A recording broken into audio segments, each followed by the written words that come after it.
Hello বন্ধুরা, আশা করি আপনারা সবাই ভালো আছেন। আমরাও ভালো আছি। অনেকদিন পরে আজ চলে আসলাম মেলাতে ঢুকেই দেখি আহা, মেলা একদম ফাঁকা।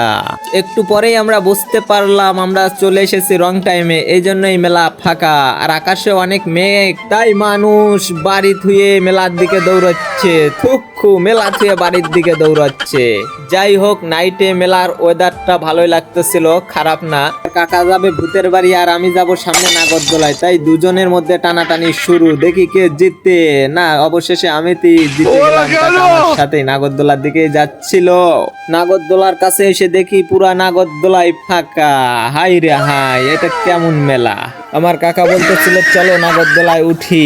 নাগরদোলা মেঘের কারণে ভয়ে পালাছে, তাই নাগরদোলায় আর উঠা হলো না। চলে গেলাম আমরা ভূতের বাড়ি। ভূতের বাড়িতে এসে দেখি ভয়ঙ্কর কিছু ভূতের আওয়াজ। প্রথমে ভয় পেয়ে গেছিলাম, কিন্তু না, পরে দেখি এগুলো সব ভুয়া ভূত। শিয়াব তো খালি এদিক ওদিক তাকাচ্ছিল আর কি যেন দেখতেছিল, কিন্তু যা দেখতে চাইছিল সেগুলো তো রাতে আর নেই। সো আজকের ভিডিও এ পর্যন্তই। সবাই ভালো থাকবেন, সুস্থ থাকবেন, আর লোকেশন জানা থাকলে কমেন্টে বইলা দেবেন।